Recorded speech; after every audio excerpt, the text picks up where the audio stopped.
Baik, kita mulai saja ya. Assalamualaikum warahmatullahi wabarakatuh. Selamat siang semuanya. Mudah-mudahan semuanya sehat hari ini. Mohon konfirmasinya salah satu apakah share screen dan suara saya bisa terdengar dan terlihat? Bisa, Pak. Bisa, baik. Kita mulai ya. Oke, hari ini kita masuk ke sesi yang ketiga, yaitu kita akan diskusi tentang karakter-karakter dari sensor. Jadi waktu itu sudah sistem pengukuran secara umum, kemudian kita harus membangun fungsi transfer. Nah, sekarang kita bergerak dari depan, yaitu sensornya, ya. Sensor, karakter-karakter dari sensor. Jadi diawali pada satu kenyataan, seandainya saya ingin memilih sebuah sensor gitu ya. Seandainya saya ingin bekerja membangun sebuah sistem,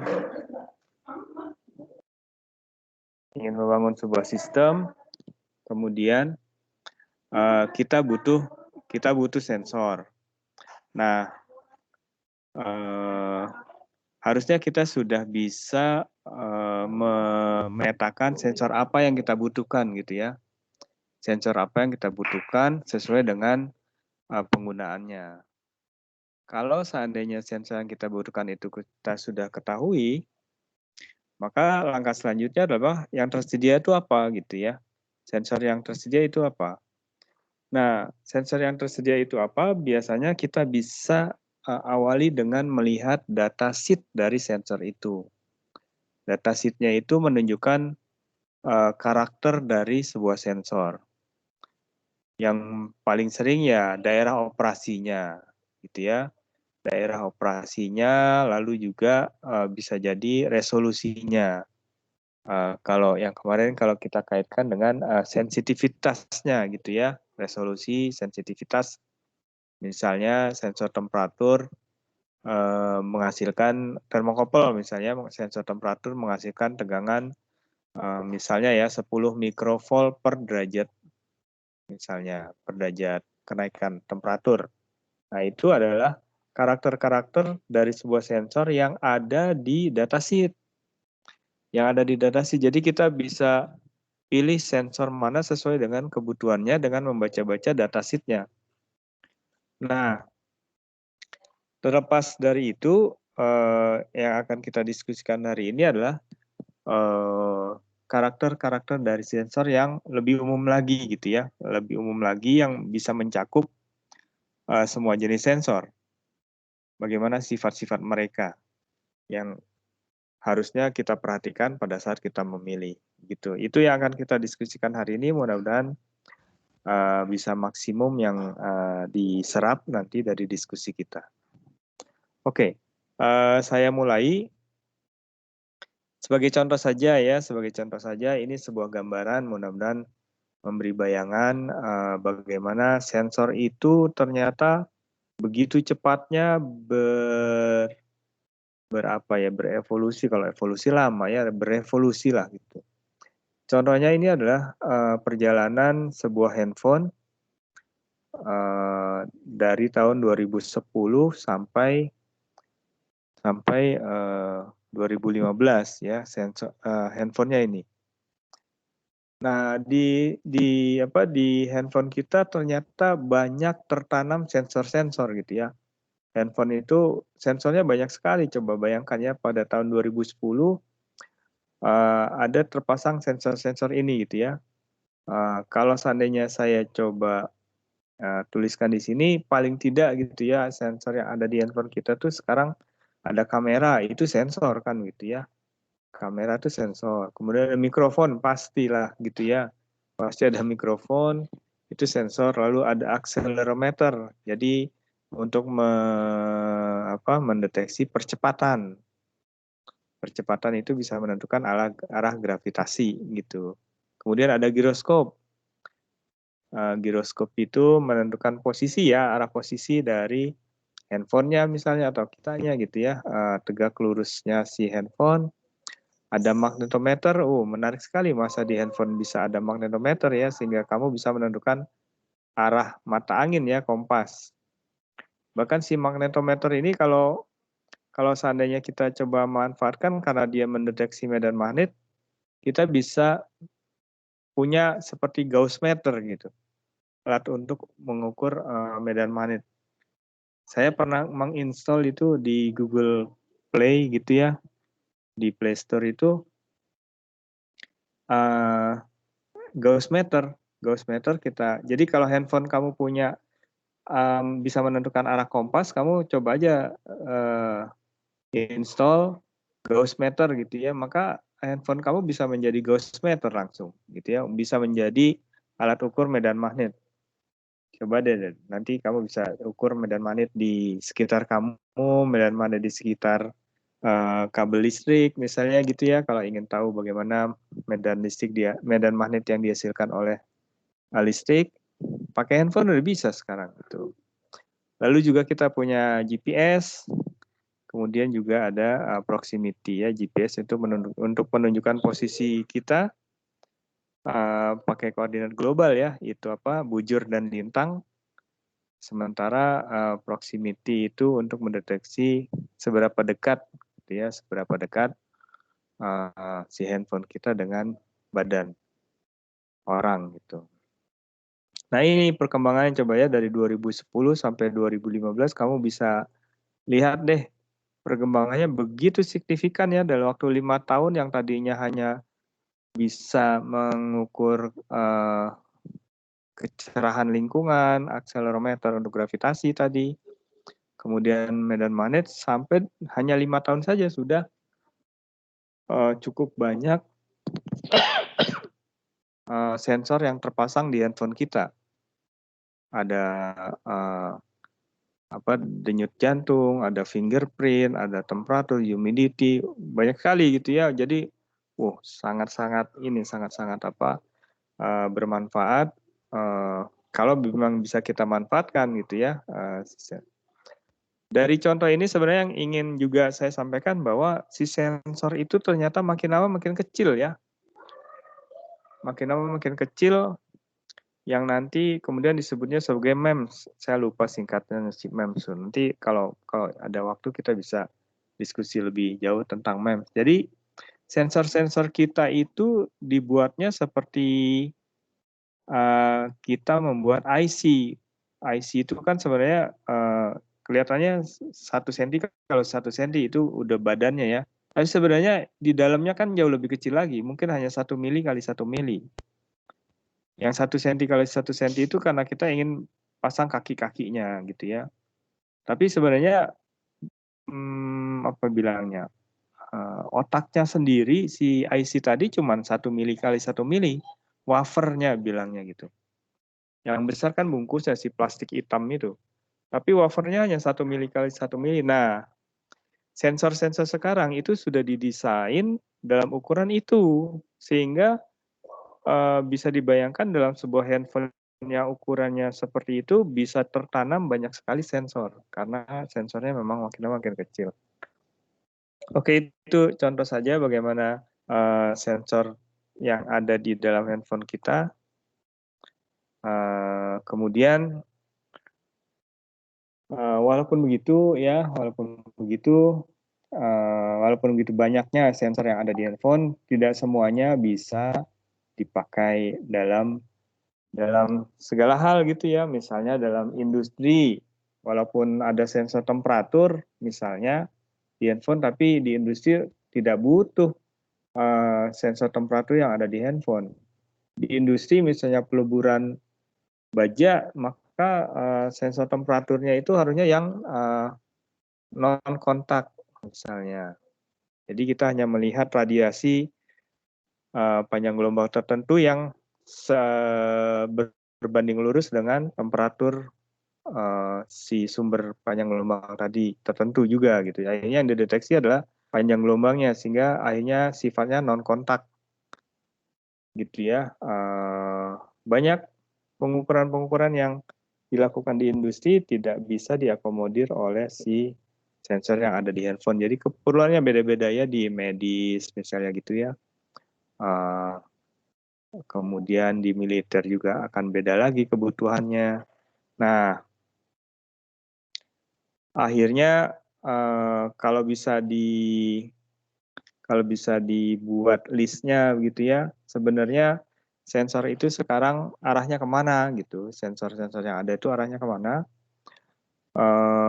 Ini ada 10 requirement yang harusnya bisa dipenuhi pada sebuah sensor yang modern gitu. Yang pertama harusnya dia intelligent sensor. Jadi sensor itu tidak hanya sekedar merubah sinyal listrik menjadi sinyal listrik yang lain gitu ya. Tapi juga di situ ada sinyal conditioning, ada pengolahan sinyalnya, ada penguat, ada filter dan lain-lain dalam satu set sensor gitu. Makanya kemudian disebutnya intelligent sensor. Beda dengan misalnya thermocouple saja gitu. Thermocouple hanya merubah kenaikan temperatur menjadi sinyal listrik. Itu tidak intelijen. Kalau mau intelijen ya si thermocouple itu bisa langsung ada penguatnya, ada filternya gitu, ada DSP-nya, digital signal processing. Seperti itu ya. Kemudian kalau bisa juga sensor kita ada rangkaian-rangkaian yang tertanam di padanya untuk berkomunikasi lewat Bluetooth atau I2C atau NFC dan lain-lain. Terintegrasi, kemudian mampu mendeteksi sinyal dan menolak sinyal yang kita tidak perlukan dengan baik, responnya cepat. Responnya cepat itu karena kadang-kadang kita butuh respon yang cepat ya untuk mendeteksi keberadaan sesuatu yang kita sensor. Oh, ini MEMS tadi yang saya bicarakan. Kemudian kecil. Ketika kecil maka dia akan low power konsumsi. Kecil dan low power konsumsi itu biasanya difasilitasi oleh MEMS tadi. Stabil, tidak berubah terhadap lingkungan, sehingga kalau dipakainya di negara 4 musim, pada saat musim dingin sekali dia tangguh, pada saat musim panas pun masih menghasilkan output yang sama ini ya. Kalau di Indonesia mungkin nggak begitu terasa karena antara suhu terendah dengan suhu tertinggi tidak begitu jauh. Tapi kalau di negara 4 musim, tentu saja ini jadi perhitungan tersendiri gitu ya, agar outputnya tetap stabil ketika lingkungannya berubah-ubah. Lifetime tentu saja agar bisa dipakai untuk jangka waktu yang lama, misalnya dipakai untuk deteksi denyut jantung, dipasangi di dalam tubuh, tentu saja harusnya lifetime-nya ordernya tahunan gitu, 10 tahun baru ganti misalnya, jangan baru setengah tahun ganti, kan itu tidak baik ya. Dan low cost tentu saja ya. Dan kenyataannya memang gitu, sampai saat ini makin ke sini makin murah. Baik, itu sekedar introduction saja bagaimana sensor-sensor yang ada saat ini dan menjadi requirement tadi ya, menjadi kebutuhan sih sebenarnya, syarat lah gitu ya, syarat untuk menjadi sebuah sensor yang bagus. Oke, sampai di sini ada yang mau ditanya? Belum saya lanjutkan. Tidak ada ya? Baik, kalau tidak ada saya lanjutkan. Nah, sekarang kita masuk ke tadi ya, karakteristik dari sensor. Karakter yang pertama adalah yang namanya span gitu. Sebuah sensor pasti disebutkan tuh span-nya berapa, apa sih span, akhirnya kan begitu. Span itu adalah daerah kerjanya, range output ataupun range input ya, karena akhirnya nanti span juga berkaitan dengan span-nya input dan span-nya output. Jadi span itu full scale-nya gitu ya, full scale-nya, daerah kerjanya. Misalnya saya punya sebuah termometer yang bekerja dari 60 dari misalnya 25 sampai 60 derajat gitu. Itu adalah span termometer input saya. Nah, kan termometer Pak bisa mengukur pada suhu berapa saja. Iya, tapi itu adalah termometer tubuh misalnya. Saya hanya ukur tubuh dari 20 sampai 50 lah, nggak 60 malah ya. Jadi tidak bisa dipakai untuk mengukur peleburan logam gitu ya, misalnya yang sampai ribuan derajat. Jadi ada batasnya. Nah, batasnya itu kemudian kita sebutnya span. Kalau kita lihat definisinya, katanya adalah sebuah batas gitu ya, yang dinamis, dynamic range dari stimuli. Stimuli itu adalah daerah yang kita ukur kan gitu ya. Jadi bagaimana daerah yang kita ukur itu berubah-ubah. Kalau temperatur ya berubahnya temperatur dari 60 sampai dari 20 sampai 50 misalnya, atau kalau temperatur tubuh ya dari 34 sampai 40 gitu. That may be converted, berarti itu yang akan kita deteksi, perubahan-perubahan lingkungan yang akan kita deteksi oleh sensor. Jadi daerah kerja maksimumnya dari sensor kita, dan ini penting gitu ya. Kalau saya kita ingin mencari sensor temperatur untuk mengukur peleburan logam, tentu saja kamu akan cari sensor temperatur yang bekerja pada daerah ordenya beberapa ratus derajat Celcius sampai ribuan gitu. Tidak bisa kita pakai sensor temperatur yang ordenya hanya 100-200 Celcius misalnya. Oh, akhirnya saya harus cari termokouple. Termokouple pun akhirnya pilih-pilih termokouple mana nih yang bisa bekerja pada misalnya 800 sampai 1200. Nanti ada termokouple yang bekerja hanya 400 sampai 700. Itu lain lagi termokouple-nya. Jadi span dalam hal ini full scale inputnya harus kita perhatikan. Biasanya kalau seandainya kita punya sensor, terutama sensor-sensor yang tidak linier ya, yang tidak linier biasanya si span tadi dinyatakan dalam logaritmik. Logaritmik berarti dinyatakannya seperti ini. Dalam satuan desibel misalnya, ketika kita bicara si daya, ini adalah daya yang akan kita ukur, ini daya acuannya gitu. Atau kita bicara tegangan misalnya, tegangan yang kita ukur, tegangan acuannya. Kalau seandainya besaran yang kita ukur sifatnya tidak linier, sehingga span-nya bisa kita rubah dalam skala logaritmik. Sehingga mudah-mudahan membacanya lebih enak begitu daripada kita bacanya dalam skala yang tidak logaritmik, padahal dia non-linier berubahnya gitu ya. Tapi ketika kita nyatakan si span tadi dalam skala logaritmik, yang mesti dicatat, kamu lihat deh ini, dia pasti membandingkan gitu ya, P2 dengan P1, E2 dengan E1, perkara itu yang dicek adalah dayanya maupun tegangannya gitu ya, kok dibandingkan ya Pak dengan P1, atau biar gampangnya P0 harusnya gitu ya standarnya. Kalau tekanan berarti tekanan atmosfer misalnya.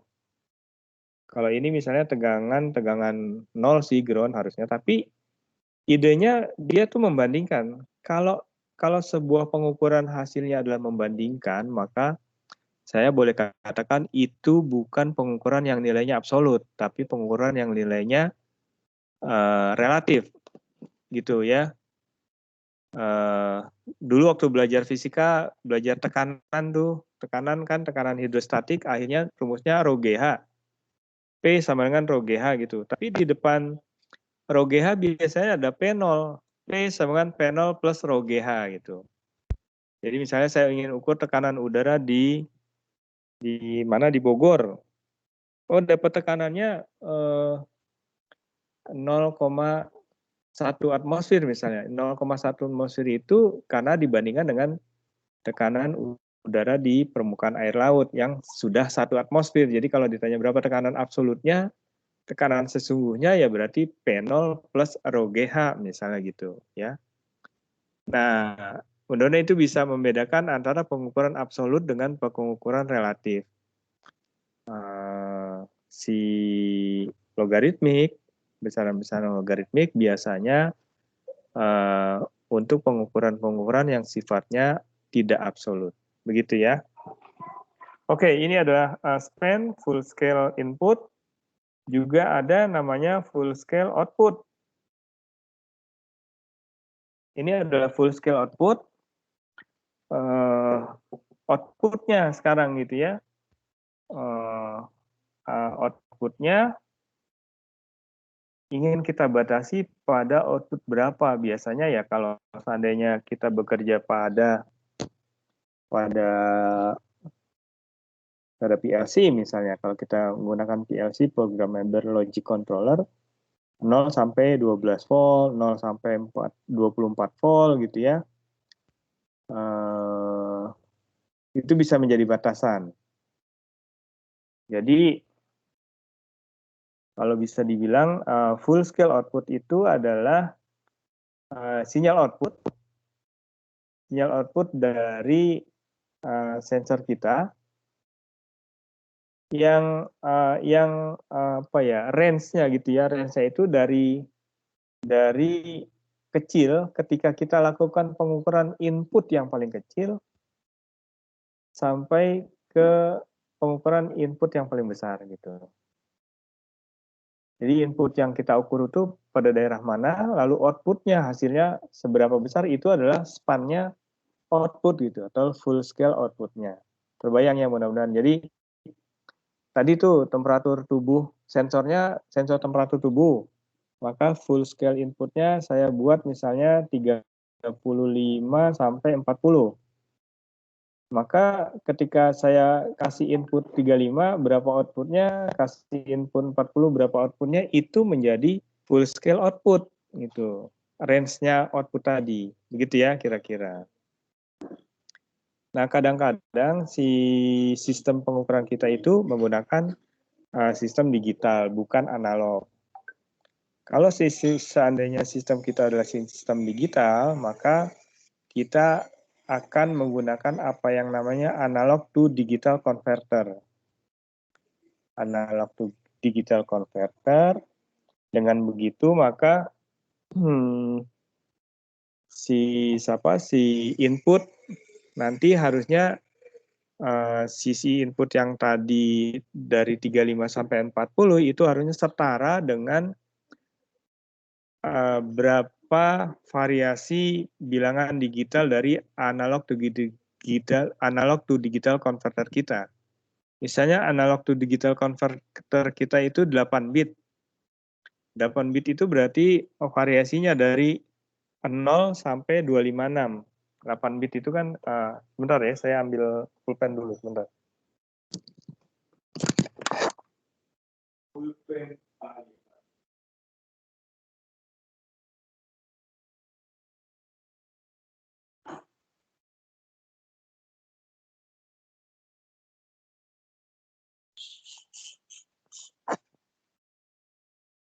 Baik, saya lanjutkan. Jadi si analog to digital itu, mudah-mudahan kamu udah belajar ya LX2 ya. Analog to digital itu kan tergantung berapa bit. Misalnya 8 bit. 8 bit itu maknanya dari nilai terendah itu kan begini nih misalnya. Ini 8 bit nih. Berarti ada 8 bilangan biner. Nilai terendahnya adalah 00 gitu. Nah, terus nanti naik jadi 00. Naiknya 1 berarti 01 gitu ya. Naik lagi 1 lagi jadi 00, 0, 0, 1, 0 gitu. Dan seterusnya sampai 1, 1, 1, 1, 1, 1, 1, 1. Jadi ini daerahnya si ADC kita. Berapa banyak sih dari 00 sampai 1, 1, 1, 1? 256 variasi gitu ya. 2/8 aja. Ya, 2/8. Nah, karena itu adalah variasinya, maka si span input kita akhirnya jadi seperti itu harusnya. Begitu pula karena kita bicaranya ADC, maka si span input kita ketika dia bernilai maksimum, dia harusnya bernilai ini. Jadi si analog digital itu kan merubah sinyal analog menjadi digital. Sinyal analognya dari mana? Dari input, dari sensor. lalu dirubah menjadi digital. Nah, digital adalah outputnya gitu, ya, sehingga sinyal input maksimum harusnya setara dengan 111 gitu, ya, itu yang juga menunjukkan berapa nilai maksimum dari outputnya. Tidak akan lebih dari itu. Begitu itu kalau kita kaitkan dengan analog to digital converter. Sampai di sini ada yang mau ditanya?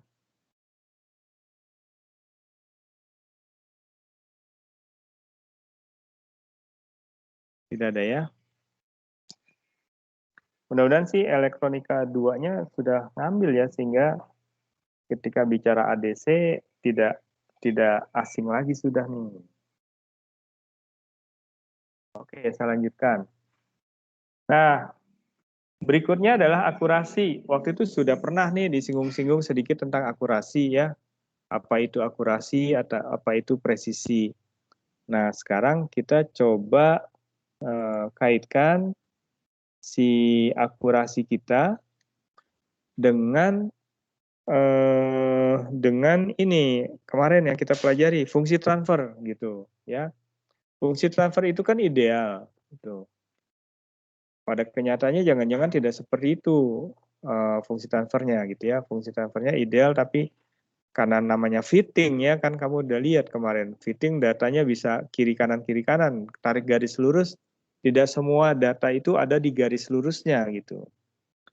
Nah, itu akhirnya menimbulkan ketidakakuratan pengukuran kita ya.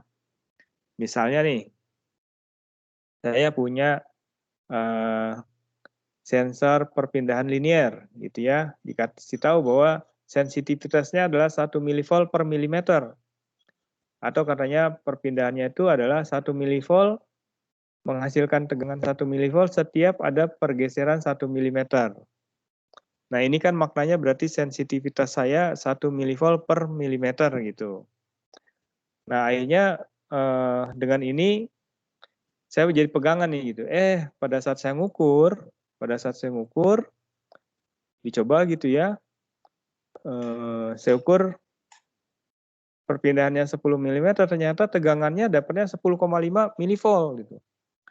Wah, nggak benar nih kan gitu. Harusnya kan kalau pergeseran 10 mm, tegangan outputnya ya 10 mV sesuai dengan ini aja nih gitu.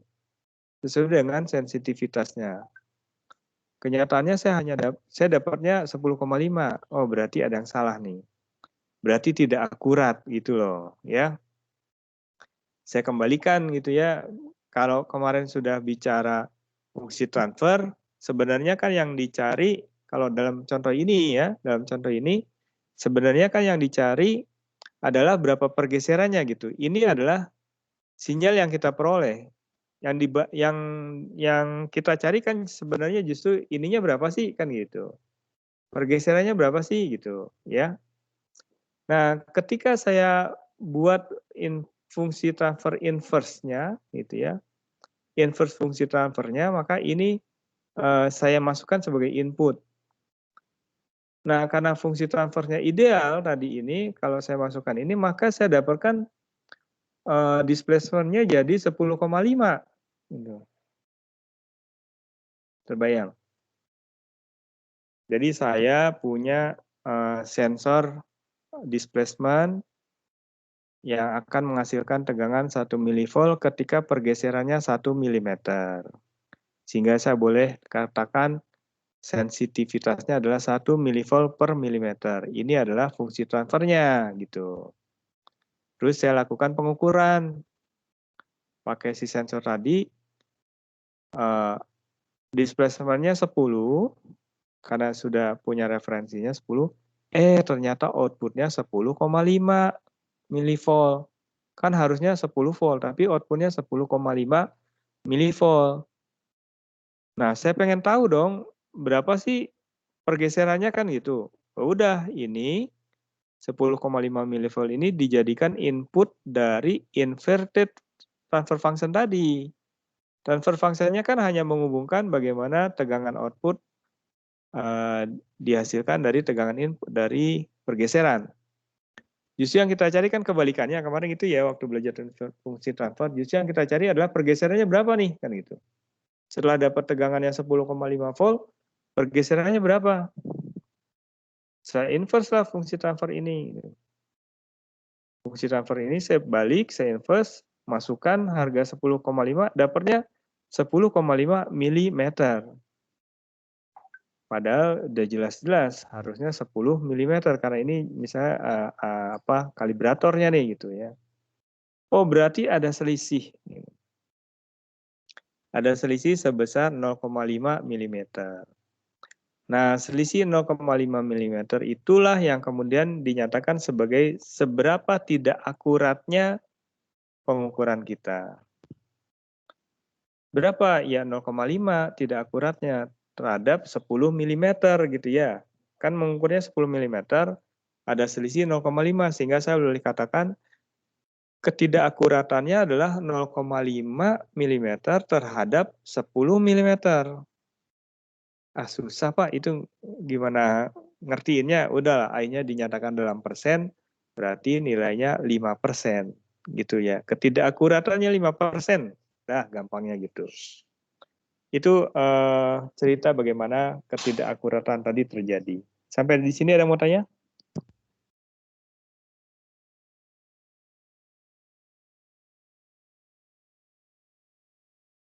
Tidak ada?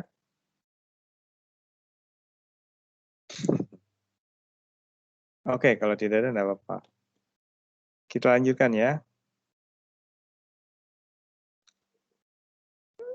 Sekarang kita ada di halaman 7, mudah-mudahan kamu bisa masuk dan lihat halaman 7 ya. Jangan sampai saya bicara halaman 7 ternyata di komputer kamu slide-nya masih halaman 4 misalnya gitu. Saya dikasih tahu kalau begitu biar saya tunggu. Sudah di halaman 7 ya, semua ya? Sudah, Pak. Sudah, Pak. Baik. Oke. Baik ya, kita ada di halaman 7. Ini ingin cerita detilkan lagi tentang akurasi tadi dikaitkan dengan fungsi transfer. Oke, kita lihat gambar ini. Apa aja sih gambar ini, Pak? Gitu ya. Ini adalah sumbu X, stimulus S. Mudah-mudahan masih ingat kemarin ya. Stimulusnya misalnya saya ingin mengukur temperatur. Pakai sensor temperatur. Sensornya akan merubah temperatur menjadi tegangan. Berarti stimulusnya adalah temperatur gitu ya. Temperatur ruangan saya 25 derajat Celcius. S ini adalah stimulus. 25 derajat Celcius itu setara dengan berapa milivolt? Misalnya 100 milivolt. Outputnya dari sensor saya adalah ini, di 100 milivolt. Outputnya ya, sehingga E sama dengan bla bla bla bla fungsi S adalah sebuah fungsi transfer. Kemarin gitu ya, waktu kita belajar fungsi transfer. Oke, jadi S dan E, lalu saya punya garis lurus nih yang ini nih. Garis ini adalah fungsi transfer idealnya nih. Fungsi transfer ideal saya. Gitu ya, ketika saya berada di full scale 100%, outputnya ini 100%. Gitu. Jadi yang garis lurus ini adalah fungsi transfer idealnya. Sementara yang garis hitam ini yang tidak idealnya. Yang sesungguhnya terjadi ya yang ini nih, sebenarnya kan gitu. Yang sesungguhnya terjadi ya yang ini.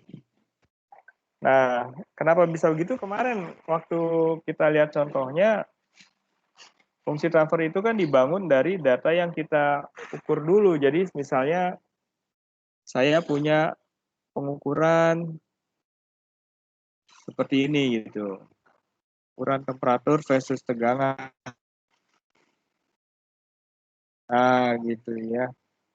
Ini temperaturnya, ini tegangannya, outputnya. Nah, ini adalah data pengukuran saya.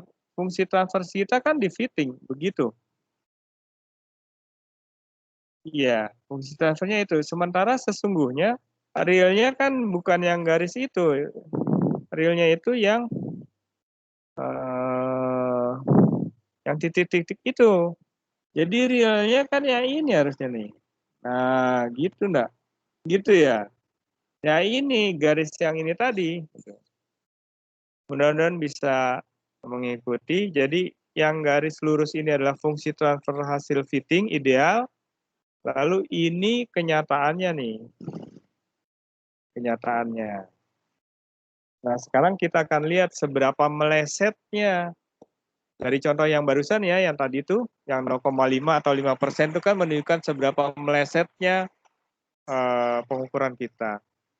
Sorry ya, di rumah saya sedang hujan besar, jadi agak berisik. Sebentar deh saya tutup pintunya.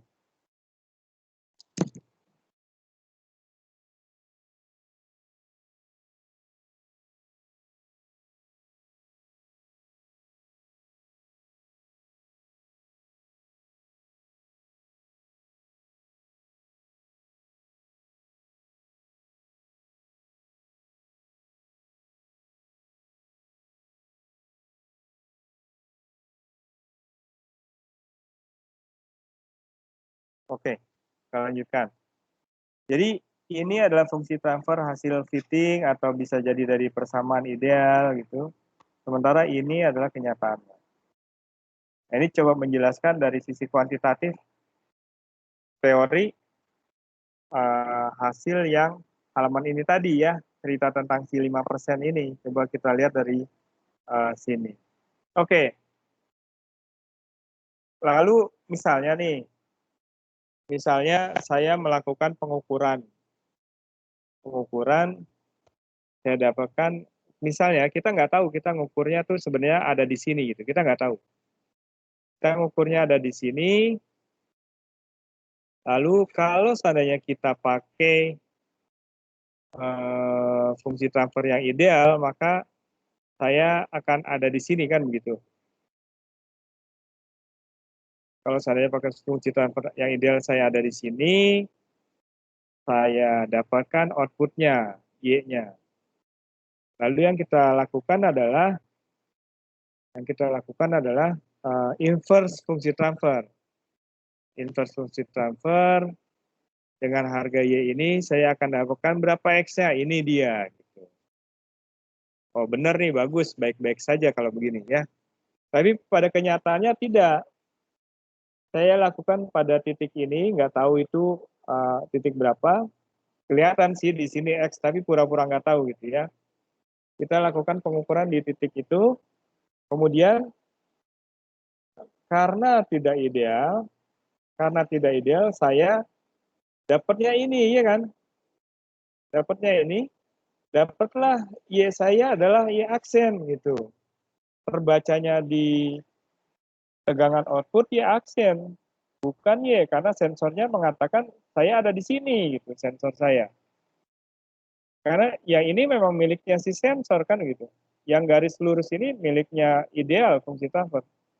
Jadi ketika saya lakukan pengukuran di sini, saya ada di sini, lalu si sensornya menyatakan outputnya adalah Y aksen. Sudah, setelah dapat Y aksen, lalu pekerjaan kamu, oh kalau gitu saya ingin tahu sebenarnya berapa sih tadi gitu. Y aksen ini saya masukkan ke inverse fungsi transfer. Ke inverse fungsi transfer, ya ini berarti kan begitu. Karena saya masukkan ke inverse fungsi transfer, saya dapatkan outputnya adalah X aksen. Padahal yang kita ukur adalah X. Sehingga ada selisih nih. Gitu. Selisih sebesar delta. Nah, selisih inilah yang menunjukkan tidak akuratnya sistem pengukuran kamu. Nah, seberapa delta besarnya si delta nih?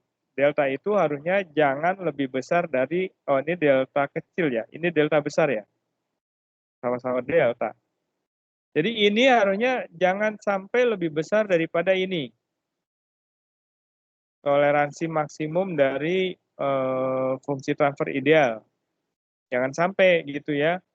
Kalau dia lebih besar, maka pengukuran kamu salah. Di delta besar ini biasanya diperoleh dari hasil fitting. Nanti biasa di situ deviasinya berapa gitu ya. Nah, ini dia. Nah, delta kecil hasil pengukuran jangan sampai lebih besar dari deviasi. Oke, itu mudah-mudahan bisa menjawab. penjelasan gambar ini dikaitkan dengan fenomena inakurasi tadi. Lalu bagaimana caranya Pak biar saya dapatkan delta ini kecil gitu ya? Lebih kecil lagi agar dia bisa dekat-dekat sini kan gitu. Harusnya kan ini 0 idealnya. Sehingga antara ini dengan ini dekat. Yang kita lakukan adalah bikin fungsi transfernya per bagian. Seperti yang kemarin apa bilangnya? Piece piecewise fungsi transfer ya. Jadi per bagian yang kita fitting. Contohnya seperti ini. Ini kenyataannya lalu fitting kita sebagian-sebagian. Hingga mudah-mudahan fungsi transfer dengan kenyataannya itu jauh lebih dekat. Kalau dia bisa lebih dekat, mudah-mudahan errornya, delta kecilnya lebih kecil lagi. Oke, itu cerita tentang inakurasi dikaitkan dengan fungsi transfer. Ada yang mau tanya sampai di sini?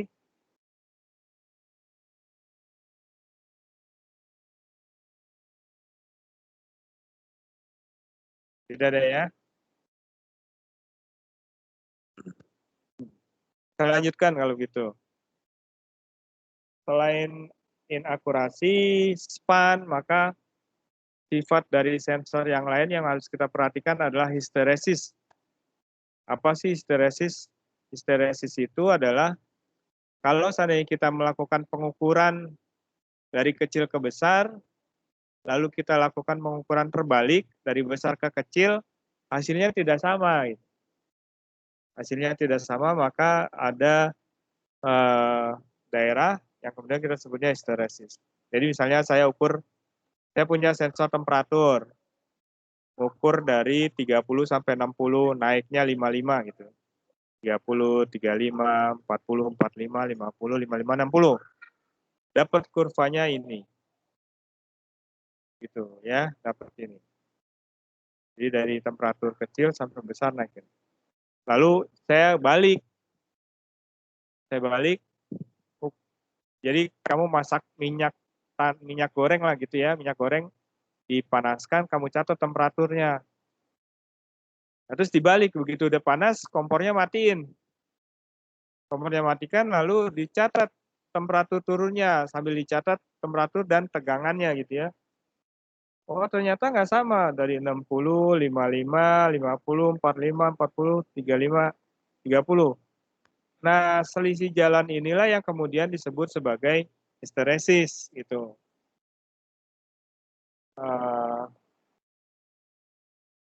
Jadi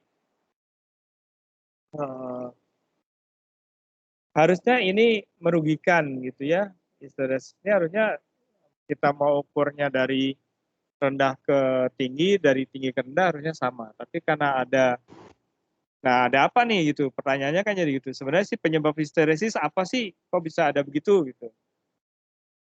Macam-macam ya. Misalnya keterlambatan. Kalau kita lihat rumusnya yang asli banget dari sebuah histeresis, kenapa kurvanya jadi seperti itu? Ya beda fase sebenarnya. Gitu ya. Beda fase yang dimaksudkan beda fase itu kan sebenarnya cerita tentang keterlambatan. Keterlambatan ketika saya naikkan temperatur dengan turun temperatur itu ada beda fase, ada keterlambatan yang mengakibatkan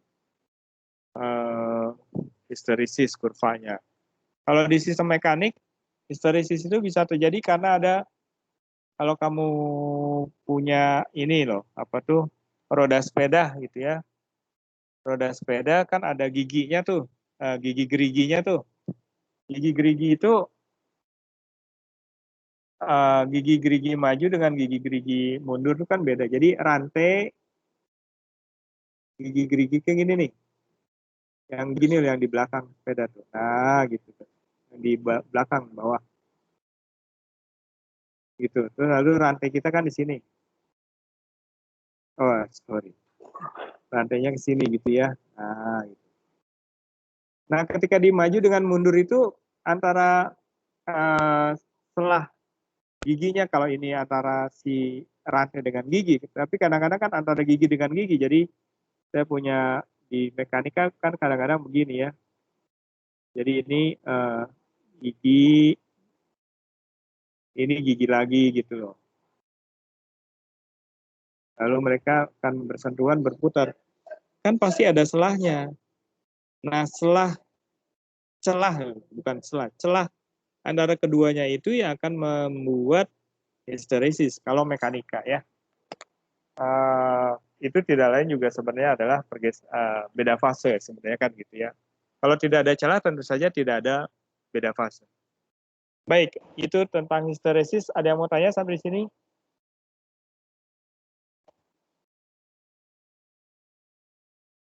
Tidak ada?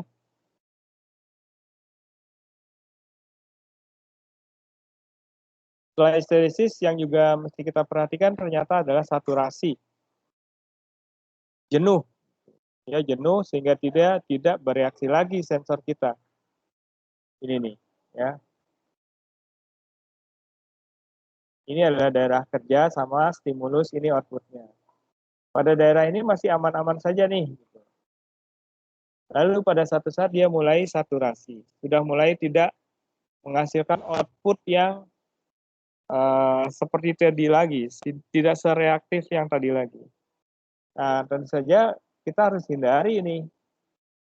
Pada saat kita lakukan pengukuran, saturasi harusnya kita hindari. Gitu ya.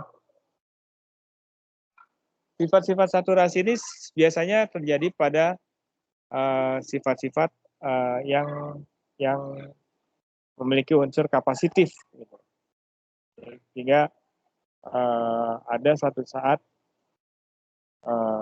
karena dia kapasitif, ada penumpukan muatan yang membuat sistem kita menjadi saturasi. Sebaiknya memang dihindari ya, saturasi itu jenuh gitu ya. Kalau sudah saturasi, mau diapain aja juga udah nggak berubah ya. Kalau udah saturasi belajar, misalnya kuliah dari pagi jam 8 sampai jam setengah 3 gitu, udah saturasi, jam 2 saturasi ya udah, tidak ada respon. Maka harusnya dihindari saturasi. Baik, ada yang mau tanya? Sudah saturasi ya? Mohon maaf Pak, saya ingin bertanya. Iya. Saya ingin bertanya perihal histeresis. Untuk histeresis sendiri, itu apakah dia selalu bersifat negatif dalam pengukuran atau mungkin bermanfaat juga Pak untuk pengukuran sendiri?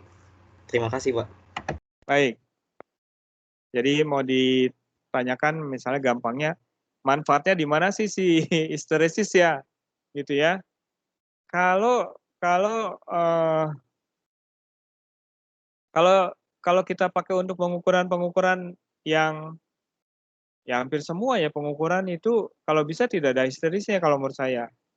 Ini contohnya deh, saya tampilkan di sini sensor-sensor linear misalnya, mengukur pergeseran misalnya, pergeseran pemuaian misalnya. Pemuaian memuai dengan menyusut hasilnya ternyata beda kan, jadi nggak gimana ya kan, harusnya jangan begitu gitu, kecuali memang itu yang kita cari gitu. Kecuali memang, tapi kan yang kita sedang diskusikan adalah sifat histeresis dari si sensor kita. Maka harusnya tidak ada histeresis pada sensor kita.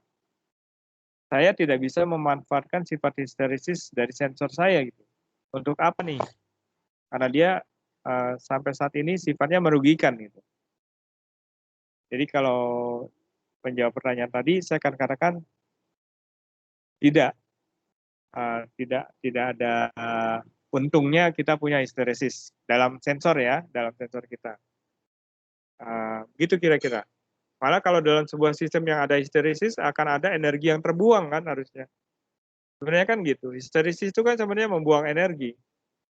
Makin besar histeresisnya, di jarak ini makin besar, maka energi yang terbuang jadi makin besar. Nah itu sebenarnya tidak diinginkan dalam beberapa hal. Mudah-mudahan menjawab.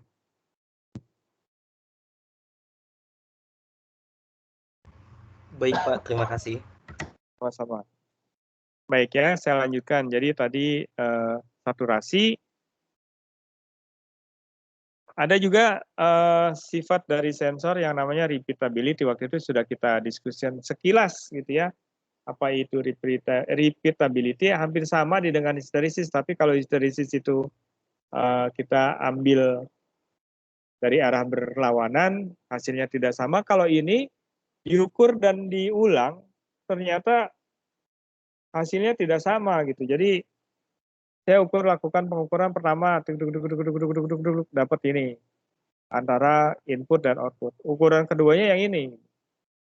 Nah, ini kan ada selisih gitu ya. Selisih yang cukup mengganggu ya, terutama ketika kita balik. Jadi selisihnya itu ketika kita balik mencari berapa S-nya kan gitu. Ketika kita invert berapa S-nya, oh yang mana nih S-nya nih? Dengan harga output sebesar ini sebenarnya besaran yang kita ukur kan S-nya nih. Besaran yang kita ukur yang mana? Ini atau ini gitu. Lumayan nih selisihnya. Nah, selisih ini biasanya dinyatakan dalam persen ya. Selisih ini katanya bisa disebabkan oleh noise ya. Noise itu biasanya panas gitu ya. Temperatur tuh sangat mempengaruhi perbedaan pengukuran. Kalau seandainya kita bicara mekanik, maka seberapa elastisnya peralatan mekanik kita itu juga menjadi penyebab tidak repeatability atau reproducibility dari sistem pengukuran kita. Ya mudah-mudahan sih, makanya biasanya dalam sebuah pengukuran dilakukannya jangan sekali gitu ya, 3 kali, 4 kali, lalu lihat apakah hasilnya sama. Gitu. Kalau tidak sama, seberapa tidak samanya. Karena itu terkait dengan repeatability. Repeatability sudah, hysteresis sudah, kemudian tadi saturasi sudah. Sekarang kita lihat yang juga penting bagi sebuah pengukuran adalah resolusi. Resolusi itu sensitivitas sebenarnya gitu ya. Resolusi itu sensitivitas. Tapi karena sekarang pengukuran itu dikaitkan dengan digital, era digital, maka sensitivitas resolusi itu pasti sangat berhubungan dengan berapa bit sistem digital kita. Kalau bicara berapa bit sistem digital kita, maka pasti sangat erat hubungannya dengan analog to digital converternya gitu. Kalau analog sih nggak ada pembatasan resolusinya, namanya analog gitu ya. Berapa aja terukur, tapi ketika bicara digital maka kita dibatasi oleh jumlah bit dari analog to digital converter saya. ADC. Ini sebagai contoh nih. Antara 11 bit dengan 12 bit aja perubahannya kelihatan deh, kamu bisa lihat itu. Saya kasih ilustrasi gini deh. 4 bit. 4 bit ADC. Itu berarti kan hanya 4 nih. 4 bit berarti 0000 001 nanti 1 0 terus sampai 1111.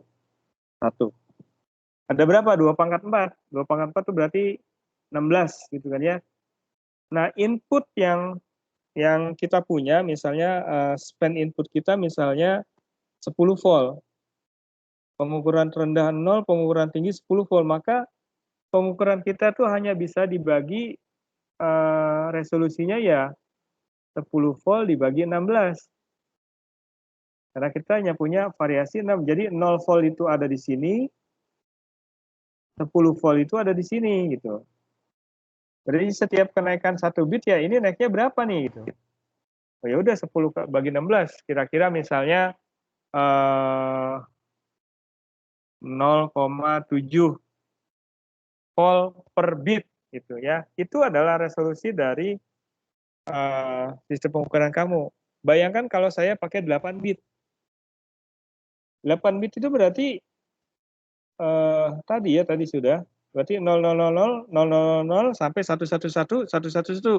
Ada 256 perbedaan dari 0 sampai maksimumnya 111, 111. Ada 256 perbedaan, sehingga resolusinya adalah 10 volt dibagi 256. Jelas lebih kecil. Kalau ini tadi hanya sekitar 0,7 volt, kalau ini mungkin berapa ya, kalau dikali 4 ini 1000 kali 4, 40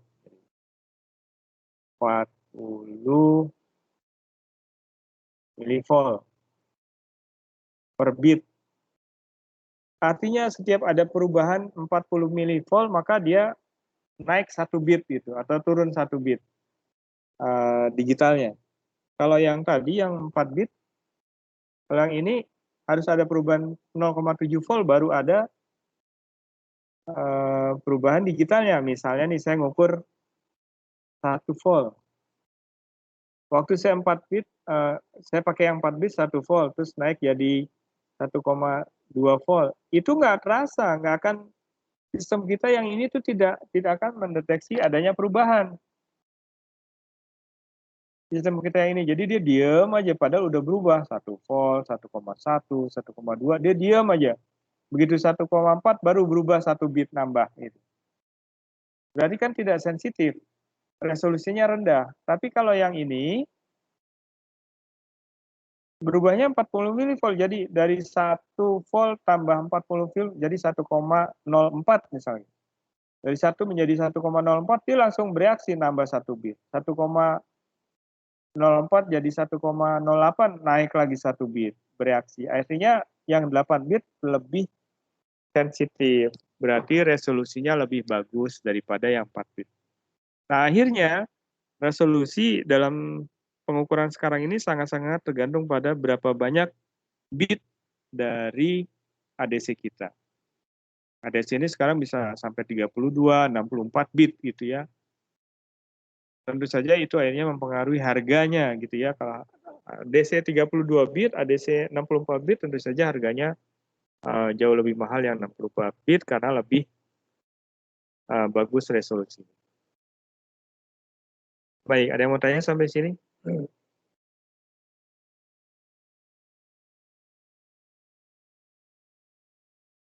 Tidak ada. Nanti coba dibaca-baca deh si ADC-nya ya.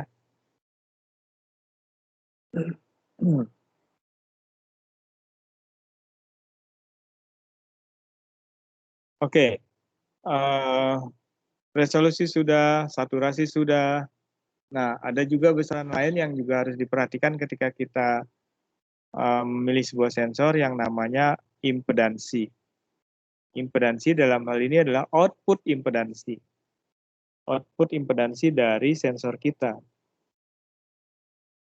Dua karakter berbeda, kalau seandainya sensor kita berbasis tegangan, outputnya, maka ia harus memiliki impedansi output yang minimum. 0 kalau bisa idealnya gitu.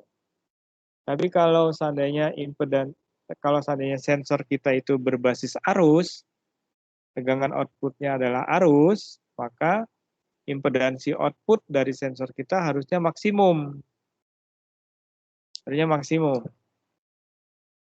Ini adalah sensor tegangan, ini sensor arus. Jadi kalau sensor kita berbasis tegangan seperti ini, maka impedansi outputnya harusnya 0 idealnya. Idealnya ya, minimum lah. Sementara kalau sensor kita outputnya arus, maka impedansi outputnya tak terhingga. Gitu. Yang berbasis tegangan itu ya tadi ya, misalnya termokopel itu outputnya tegangan tuh, perubahan temperatur berapa milivolt naik tegangannya. Kalau berbasis arus, misalnya fotodioda ya, fotodioda diberikan cahaya, nanti ada arus berubah seiring dengan besarnya intensitas cahaya yang diberikan. Nah itu arus. Dan outputnya 0 harusnya. Kenapa harus begitu pertanyaannya? Kenapa harus impedansi output pada tegangan 0 pada arus maksimum? Kita lihat yang tegangan. Gambarnya sederhana nih seperti ini nih. Tegangan output dari sensor itu kita kan di sini nih. Misalnya 2 volt di sini. 2 volt di sini itu harusnya sampai di rangkaian berikutnya di sini tetap 2 volt, ya nggak? Harusnya gitu. Dia mengukur nih, ukur sebuah temperatur, 2 volt. 2 volt di sini dihasilkan, maka harusnya di sini juga sampai di sini 2 volt. Tapi ternyata rangkaian berikutnya itu ada impedansi input. Rangkaian berikutnya itu terserah ya, ini bisa beban langsung, bisa juga penguat, bisa juga filter gitu. Ini terserah, tapi yang kita lihat adalah dia punya impedansi input. Sementara sensor kita punya impedansi output. Nah, coba lihat ya, ada tegangan, ada impedansi output di sini, ada impedansi input ini. Berapa tegangan di sini? Ini kan jadi seperti pembagi tegangan. Ingat nggak waktu belajar elektronika 1 kemarin? Ada pembagi tegangan. Pembagi tegangan yang kalau digambar jadi begini nih.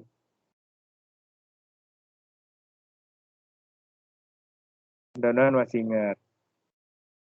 Ini titik A misalnya. Titik A itu sama dengan ini nih, titik A di sini. Ini tegangan PS-nya. PS yang ini ya. Titik A berarti ini, terus ini berarti impedansi input, ini impedansi output. Jadi gambar yang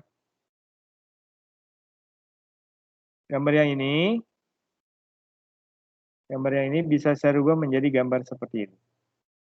Ada tegangan PS dari sensor ini, kemudian ada impedansi output, ini dia. Titik A ini, titik A yang di sini, impedansi input ini. Gitu ya. Nah, berapa tegangan di A? Harusnya idealnya tegangan di A itu ya tegangan yang dari sensor kan gitu. Yang dari sini nih, atau gini nih. Tegangan di sini itu harusnya ya tegangan yang didapat dari sensor. Gara-gara ada ini dan ini jadi berubah. Berapa besarnya berubahnya? Pembagi tegangan. PDA itu adalah berapa? Masih ingat nggak pembagi tegangan? Kemarin baru selesai LX1-nya nih. PA itu adalah VS VS impedansi input dibagi impedansi input tambah impedansi output. Nah, udah deh kelihatan. Apa yang terjadi kalau di sini 0? Apa yang terjadi kalau impedansi outputnya 0? Itu yang kita minta kan, idealnya kan begitu. Kalau impedansi outputnya 0, maka VA itu ya sama dengan VS, ya enggak? Karena Zin dibagi Zin kan 1. Ini jadi 1 nih, karena kalau ini 0. Di 1, maka VA sama VS. Artinya tegangan di sini ya sama dengan tegangan di sini, dan itu yang kita inginkan. Gitu. Tapi kalau ini tidak 0, nah bayangkan deh kalau tidak 0. Berapa misalnya? 10 volt, PS-nya 10 volt, padahal nggak 10 volt ya, beberapa milivolt mungkin. Mana nih? Ya. Dana saya habis. Jadi kalau dibuat ini kan 10 volt. Misal ya, VS-nya 10 volt, lalu Z input itu harusnya besar sekali. Misalnya 100 kilo. 100 kilo itu 10 pangkat 5. Malas banget saya ini. Ya, pulpen saya habis lagi. Jadi 10 pangkat 5, terus bawahnya juga impedansi 10 pangkat 5, plus impedansi output yang ada, misalnya 100 kilo. Jadi nilainya itu tidak 10 volt lagi, berkurang dikit, misalnya 9,9, 9,8. Nah, kalau impedansi outputnya ini membesar, wah makin cilaka kita. Kalau itu membesar, maka ini membesar, ini kan jadi tidak 1 lagi nih. 100 kilo dibagi 100 kilo tambah 10 kilo misalnya. Wah, ini VA-nya bisa jadi hanya misalnya 9,5. Itu turun. Nah, jadi idealnya si impedansi output adalah 0. Gitu dari sensor kita ya. Kalau ini sih bukan urusan kita karena ini urusan si amplifier, urusan si filter yang ini. Karena kita sedang belajarnya sensor, dari sisi ini aja kita lihatnya gitu. Ya. Nanti pada saat belajar filter mungkin kita lihatnya ininya gitu. Ya. Nah, dengan pendekatan yang sama coba kamu cari tahu bagaimana bekerjanya kenapa impedansi output pada sensor yang berbasis arus harus maksimum. Kamu cari tahu ya. Kenapa ini justru harus maksimum. Dengan analogi yang sama dengan dia nih tadi. Karena dia udah tahu nih ini. Karena kalau ini gimana nih ketika impedansi outputnya justru harus maksimum pada sebuah sensor yang berbasis arus. Tolong dicari tahu, kamu gali, dapat tahu itu jadi pertanyaan nanti pada saat UTS gitu ya. Cari tahu ya, ini ya. Baik, ada yang mau tanya sampai di sini?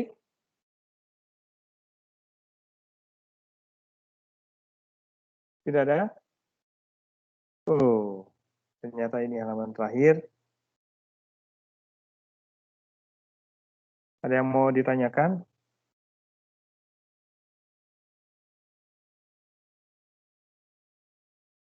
Malu-malu semuanya.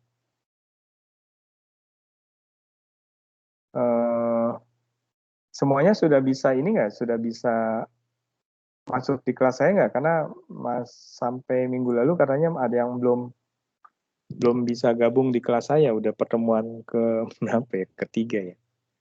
Masih belum masuk. Mudah-mudahan ini sudah bisa masuk semua ya di kelas saya. Ada 40 orang. Saya belum cek sih. Kalau nggak salah 50 harusnya.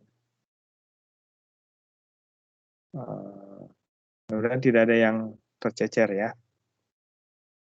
Baik. Ada yang mau tanya?